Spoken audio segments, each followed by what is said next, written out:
warahmatullahi wabarakatuh.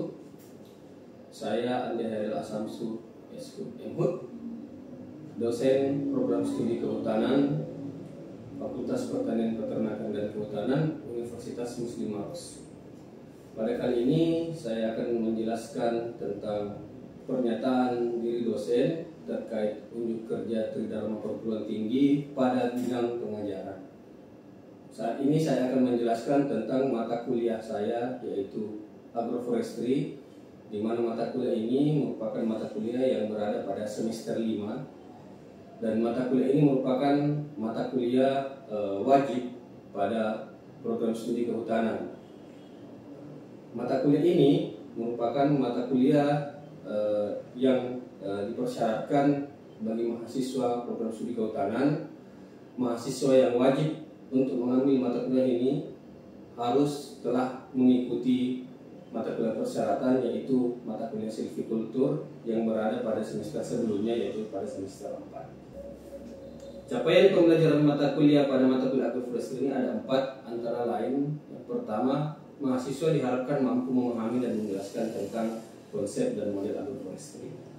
Yang kedua, mahasiswa mampu menyusun komponen-komponen agroforestry pada berbagai bentuk bentang lahan. Kemudian yang ketiga, mahasiswa mampu mengidentifikasi dan menganalisis permasalahan pada bentang lahan dalam penyusunan model agroforestry. Kemudian yang terakhir, mahasiswa mampu menganalisis dan mendesain model agroforestry yang ideal pada berbagai kondisi bentang lahan dan kondisi sosial ekonomi. Kemudian selanjutnya, tujuan dari pembelajaran ini yaitu: pertama, mahasiswa mampu menjelaskan tentang definisi dan ruang lingkup agroforestry. Yang kedua, mahasiswa mampu menjelaskan sejarah dan perkembangan serta konsep agroforestry yang ada di Indonesia. Kemudian yang ketiga, mahasiswa mampu membedakan berbagai model sistem agroforestry berdasarkan komponen penyusunnya. Kemudian mahasiswa mampu menjelaskan kelebihan dan kelemahan pada masing-masing model agroforestry.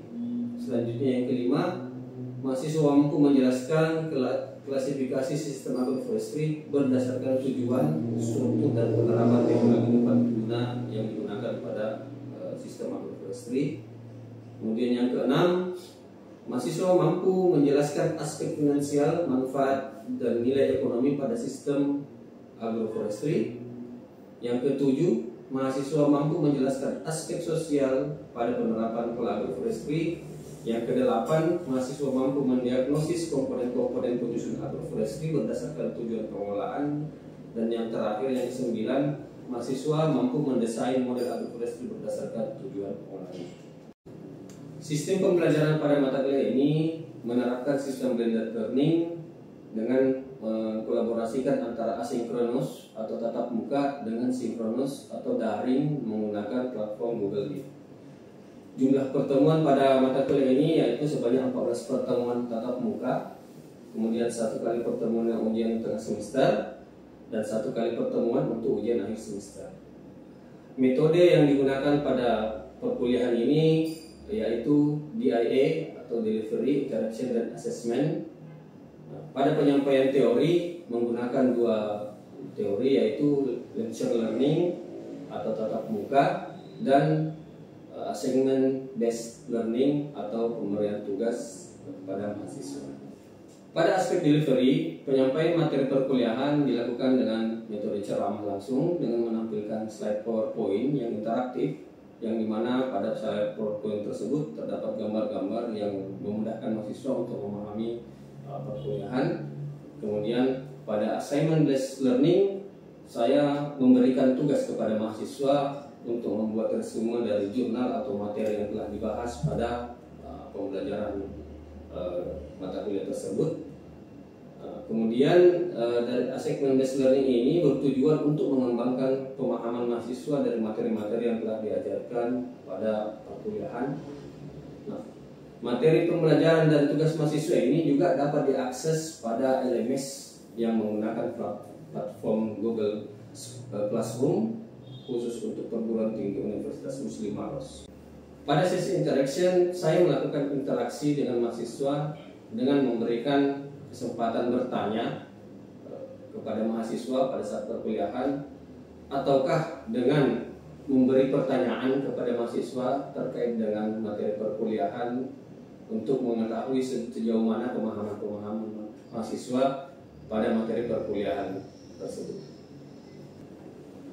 Pada asesmen, penilaian mata kuliah dibagi atas 4. Yang pertama, kemandirian, di mana kemandirian ini mencakup keaktifan mahasiswa di dalam kelas, kehadirannya sebesar 20%, kemudian tugas sebesar 10%, nilai ujian tengah semester sebesar 30%, dan nilai ujian akhir semester sebesar 40%. Kemudian syarat untuk mengikuti ujian final adalah sebesar 70% dari total pertemuan tatap muka yang berlangsung pada mata kuliah agroforestry.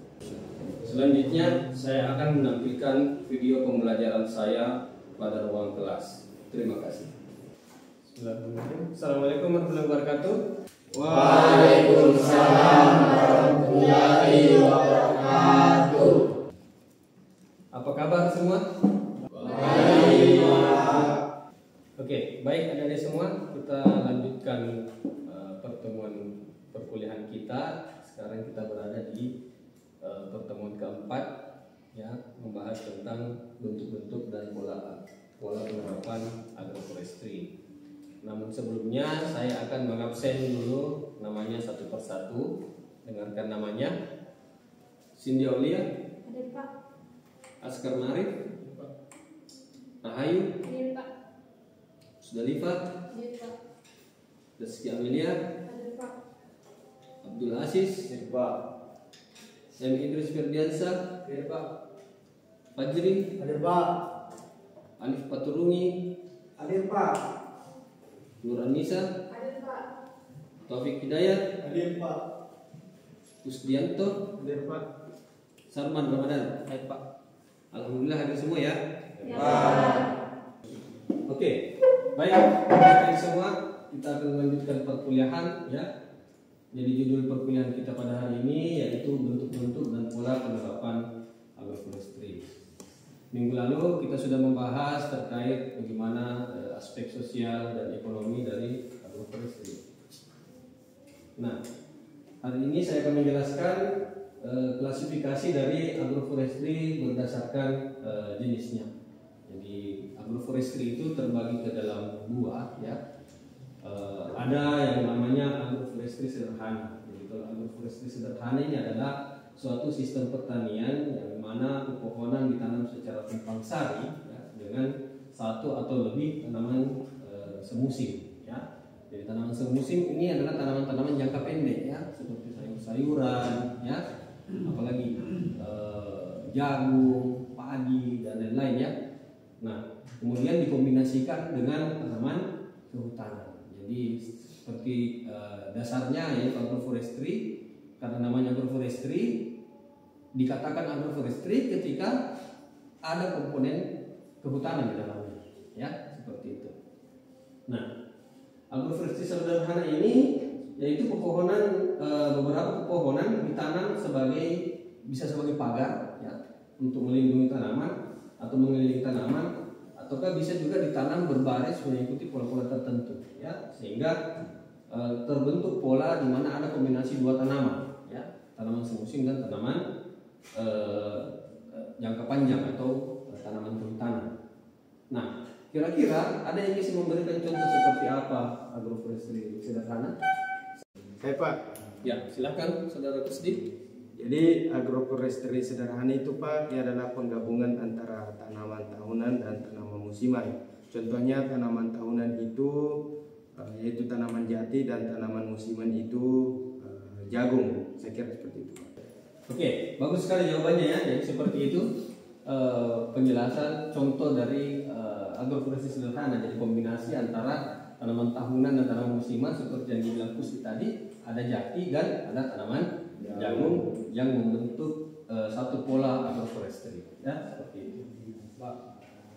Oke, selanjutnya agroforestry kompleks ya. Jadi kalau tadi agroforestry sederhana dikatakan sederhana karena komoditi yang ada di dalam itu tanamannya 2 atau 3 jenis ya. untuk tanaman kehutanannya bisa satu jenis, tanaman di luar kehutanannya bisa 2 atau 3 jenis. Nah, sedangkan kalau agroforestry kompleks, agroforestry kompleks sendiri ini adalah agroforestry yang dimana dia multistrata, jadi tingkatan stratanya sudah lebih banyak, ya. Komposisi jenis tanamannya juga lebih banyak, ya. Nah, umumnya sistem agroforestry ini biasanya banyak kita jumpai di perkampungan, di desa-desa, ya, di mana kebun-kebun masyarakat yang ada di belakang rumah itu banyak ditanami tanaman-tanaman seperti ini. Oke, ada yang bisa menjelaskan seperti apa contoh tanaman pada agroforestry kompleks? Ya, mungkin yang perempuan di belakang sana, Saudari Anissa, silakan. Terima kasih Pak. Adapun contoh kombinasi tanaman agroforestry kompleks yaitu seperti di pekarangan rumah itu contohnya kelapa dan pisang. Mungkin itu Pak dari saya. Oke, jawaban yang bagus ya dari Saudari Anissa. Tadi menjelaskan tentang jenis yang ada pada agroforestry kompleks, ada kelapa dan pisang. Nah, saya akan tambahkan sedikit dari jawaban Saudari Anissa ya. Jadi karena agroforestry kompleks ini adalah multistrata ya, multistrata atau banyak tingkatannya, seperti yang gambar yang kita lihat pada layar ini. Ada pisang, ada pepohonan ya, ada juga tanaman-tanaman perdu-perduan ya. Jadi semakin dia banyak bervariasi tanamannya, maka semakin dia mendekati bentuk hutan ya. Nah, itulah kelebihan dari agroforestry kompleks. Nah, kemudian agroforestry kompleks ini ada fase di mana dia terbentuk. Jadi ada 3 fase sebelum dia menjadi agroforestry kompleks. Yang pertama itu ada fase kebun yang diawali dengan penebangan dan pembakaran hutan atau semak belukar yang kemudian akan ditanami dengan tanaman-tanaman semusim selama beberapa tahun ya. Jadi masyarakat mengelola lahan dengan cara membuka hutan, membuka lahan supaya dia bisa bercocok tanam. Umumnya memang pada awalnya dimulai dengan tanaman-tanaman semusim. Kemudian masuk pada fase kedua atau kebun campuran, nanti akan dikombinasikan dengan tanaman pepohonan, biasanya durian, rambutan, pepaya dan lain-lain ya, ditanam secara tumpang sari dengan tanaman-tanaman semusim ya, tanaman sayur-sayuran dikombinasikan dengan buah-buahan. Nah, kemudian masuk pada fase ketiga atau fase tahun, di mana beberapa tanaman asli hutan yang bermanfaat dibiarkan tumbuh sehingga terbentuk pola kombinasi tanaman asli setempat, misalnya contoh bambu ya. Kemudian tanaman-tanaman yang menghasilkan kayu ya, serta beberapa pohon-pohon buah-buahan dibiarkan tinggal sehingga nanti akan membentuk satu kesatuan ekosistem menyerupai hutan pada umumnya. Nah, ini adalah gambarannya seperti ini. Jadi mulai dari sini pertama pada fase kebun ya. Di kebun ini masih tanaman-tanaman semusim ya. Sudah ditanam tanaman semusim. Kemudian pada fase kebun campuran ya. Kemudian ditambahkan dengan beberapa tanaman buah-buahan ya. Nah, setelah masuk ke fase tanam, dia akan sudah semakin lebat dan menjadi seperti hutan pada umumnya ya. Nah, inilah disebut agroforestry kompleks ya, karena multistrata. Kalau kita lihat dia bertingkat-tingkatnya seperti itu. Nah, inilah bentuk fase bagaimana proses terjadinya agroforestry ya. Jadi pertama itu ada pembukaan lahan seperti ini. Pada gambar ini kita lihat awalnya berhutan, kemudian dibuka untuk berkebun ya. Kemudian pengadaan dan penanaman kembali, jadi yang dibuka itu kemudian ditanami ya. Masyarakat berladang pada wilayah ini. Nah, kemudian kalau setelah lama digunakan berladang, dia akan berpindah lagi seperti ini ya. Nah, umumnya orang disebut perladangan berpindah ya. Jadi perladangan berpindah pada umumnya itu menggunakan pola agroforestry ya. Nah, kemudian pengadaan dan penanaman kembali, jadi semua yang dibuka ini ditanami kembali, kemudian ditinggalkan, yang sudah ditanami ditinggalkan akan membentuk hutan kembali ya. Jadi setelah dia tinggalkan, sebelum dia tinggalkan dia tanami, kemudian nanti membentuk hutan kembali. Kemudian lama kelamaan ketika sudah tidak ada yang lagi pengolahan di sini karena sudah ditanami, dibiarkan tumbuh menjadi kembali hutan alam ya, seperti itu.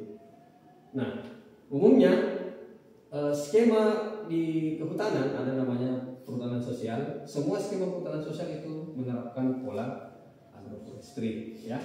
Kenapa menerapkan pola agroforestry? Ya, karena agroforestry erat hubungannya dengan sosial, ya. Karena tujuan utama dari agroforestry adalah bagaimana ada peningkatan secara ekonomi, ada juga manfaat ekologi, ya, seperti itu.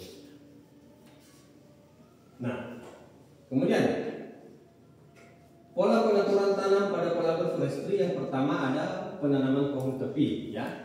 Nah, penanaman pohon tepi ini digunakan apabila tanaman pangan yang akan diusahakan tidak atau hanya sedikit memerlukan naungan, ya. Jadi pohon tepi itu berbentuk seperti baris berbaris.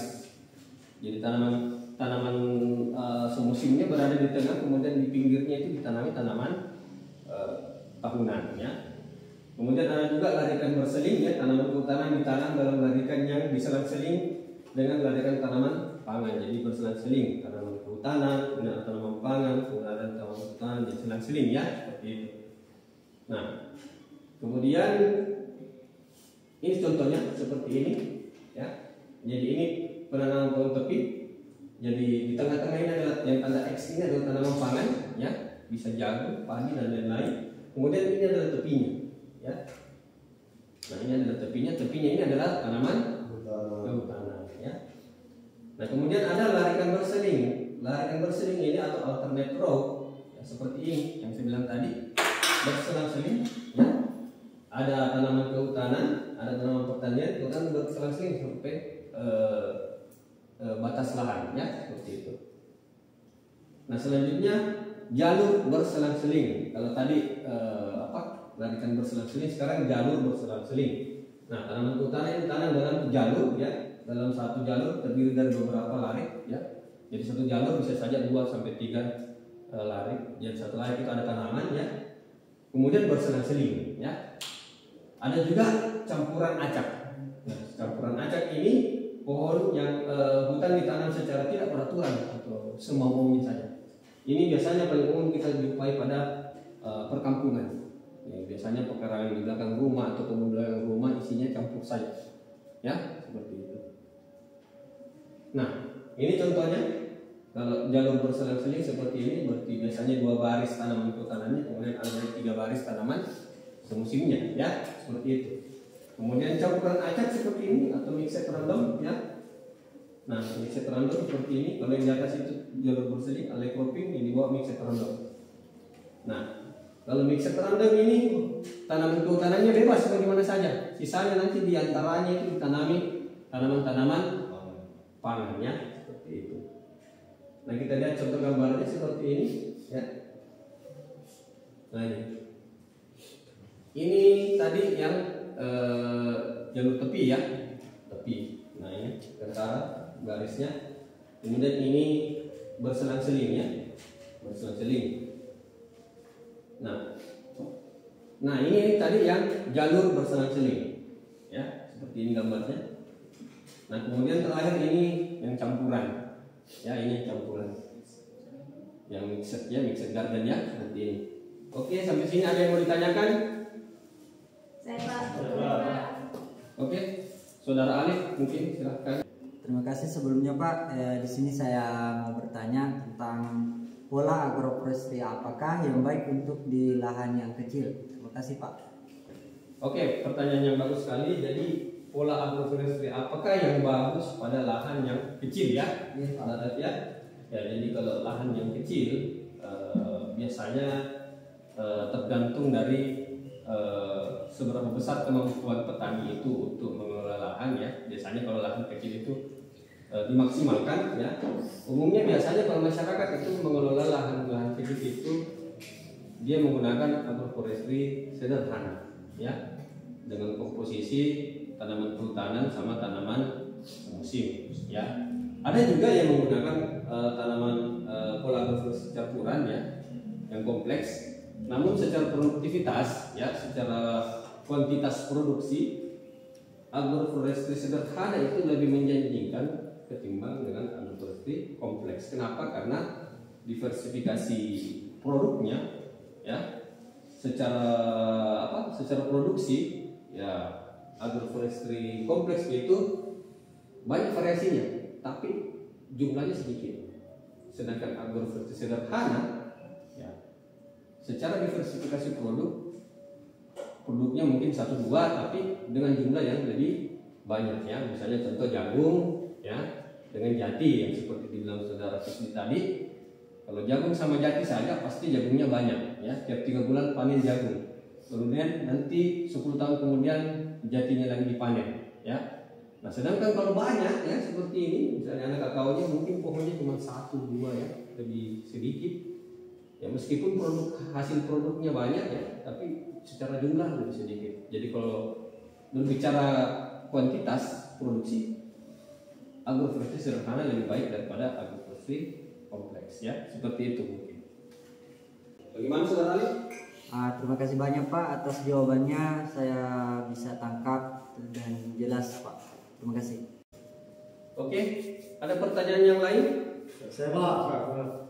Oke, saudara Fajri, silahkan. Baik, terima kasih atas kesempatan yang diberikan. Jadi langsung saja, apa keunggulan dari agroforestry sederhana dibandingkan agroforestry kompleks? Oke, pertanyaan yang baik sekali tadi dari saudara Fajri. Jadi apa keunggulan dari agroforestry sederhana dibandingkan dengan agroforestry kompleks ya? Jadi hampir sejalan dengan pertanyaan dari saudara Alif tadi ya, yang mana yang bagus pada wilayah luas lahan sempit ya. Kalau agroforestry sederhana itu ya, kenapa lebih unggul? Karena secara kuantitas produksi dia bisa lebih banyak, meskipun secara diversifikasi produk dia lebih kecil, tapi produksinya lebih banyak pada satu jenis produk ya. Contoh tadi yang saya bilang jagungnya bisa lebih banyak, dan tanaman jatinya juga bisa lebih banyak ya, karena meskipun cuma dua jenis di dalam, tapi karena dua itu hanya berada pada satu area ya, sehingga produksinya bisa lebih optimal. Sedangkan kalau yang kompleks, satu lahan isinya banyak ya. Bisa saja misalnya kita ambil contoh 100 hektar. 100 hektar isinya campuran semua ya. Pohon jatinya cuma 5 misalnya, pohon ada pun kakaonya, ada lagi tanaman jagungnya, ada lagi tanaman pisangnya, banyak tapi sedikit. Beda kalau sederhana ya. Kalau sederhana cuma 2 jenis tapi menghasilkan banyak dari jenis itu. Mungkin seperti itu ya, saudara Fajri ya. Bagaimana saudara Fajri? Baik, terima kasih, jawaban sangat jelas. Saya kembalikan kepada dosen pengampu. Oke, ada lagi pertanyaan selanjutnya? Saya Pak. Oke, saudara Askar mungkin bisa bertanya, silahkan. Baik, terima kasih atas kesempatan yang telah diberikan. Dari 2 jenis agroforestry yang telah Bapak jelaskan, yaitu agroforestry sederhana dan kompleks, ada pun pertanyaan saya itu mana yang lebih menguntungkan antara agroforestry sederhana dan agroforestry kompleks? Terima kasih. Oke, pertanyaan yang baik sekali ya dari saudara Askar. Jadi pertanyaannya mana yang lebih menguntungkan di antara kedua model agroforestry tersebut ya, antara agroforestry sederhana dan kompleks ya. Jadi pertanyaan ini hampir selaras juga dengan pertanyaan-pertanyaan sebelumnya. Nah, kalau kita berbicara mana yang lebih menguntungkan, pertama kita lihat dulu luas lahan, ya. Ya pada dasarnya semakin luas lahan, ya, semakin menguntungkan, ya. Namun kita lihat juga kemampuan dari petani, seberapa besar kemampuan petani dalam mengelola lahan, ya. Nah, kalau bicara luas lahan, semakin luas, semakin menguntungkan, bisa semakin beragam, bisa juga kita mengupayakan agroforestry sederhana saja ya. Nah, kalau kita mau hasil yang banyak dengan durasi yang singkat, paling bagus agroforestry sederhana. Kenapa agroforestry sederhana lebih bagus? Karena hanya mengelola 2 sampai 3 komoditi saja ya. Sehingga produktivitas terkonsentrasi pada 2 atau 3 komoditi saja. Sehingga hasilnya lebih banyak ya. Apalagi luas lahannya lebih luas. Dengan luas lahan yang lebih luas, pasti dalam satu komoditi bisa menghasilkan produksi yang besar ya. Sedangkan kalau agroforestry kompleks ya, karena dia campuran, banyak variasi di dalam, sehingga isi kebunnya bervariasi, kalau luasnya lahannya sempit pasti hasilnya sedikit. Tapi kalau luas lahannya besar, ya dia juga akan menghasilkan besar, tapi tidak sebanyak bagaimana produksi dari agroforestry sederhana untuk per komoditinya, ya seperti itu. Mungkin seperti itu jawabannya, saudara. Bagaimana, saudara Skar? Baik, terima kasih Pak atas jawabannya. Oke, baik adik-adik. Itu tadi sudah saya menjawab beberapa pertanyaan dari semua ya terkait bagaimana itu pola agroforestry sederhana dan kompleks ya. Nah selanjutnya saya akan memberikan tugas kepada adik-adik semua ya, tugas mandiri ya. Jadi tugasnya sederhana saja. Saya minta adik-adik untuk membuatkan contoh penerapan pola agroforestry beserta komponen penyusunnya ya.